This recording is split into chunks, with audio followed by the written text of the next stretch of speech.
போய் பாரு. என்னடா சாயங்காலம் அவங்க ஸ்பீக்கரை வைக்கும் போதே போய் பேசி பார்த்துட்டான் மச்சான். எல்லாம் அந்த திருமூர்த்தி பையன் டிசைடிங்க. எங்க ஸ்பீக்கர் வைக்கணும், எந்த பக்கம் திருப்பி வைக்கணுங்கிறதெல்லாம் பேச்சாளர் முடிவு பண்ணிட்டாரு. நீங்க ஒன்னும் வர வேணான்னு கத்துறானுங்க. அதெல்லாம் ஒன்னும் பண்ண முடியாதுன்னு சண்டைக்கு வேற வரானுங்க. அப்புறம் வீட்டுக்கு முன்னாடி எதுக்கு பிரச்சனைன்னு நாங்க விட்டுட்டோம் மச்சான். என்ன எல்லாரும் நின்னுகிட்டே இருக்கிய? சோத்த திங்க வாங்க.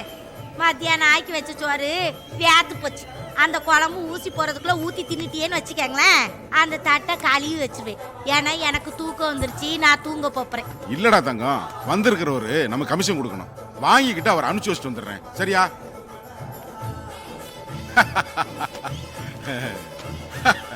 நம்ம ஒரு சேவை நோக்கத்தோட நம்மளை சுத்தி இருக்கிற சமூகத்துக்கு நல்லது செய்யணும்ன்றதுக்காக அரசியலுக்கு வர்றோம். இங்க பாத்தீங்கன்னா நம்மளோட தொழில போட்டி போட முடியாம நான் வந்தாலே எதிர்க்க வர பயப்படுற பசங்க எனக்கு குடைச்சல் கொடுக்கணும்ன்ற ஒரே காரணத்துக்காக இன்னைக்கு இருக்கிற எதிர்கட்சியில சேர்ந்துக்கிட்டு சில்லறத்தனமா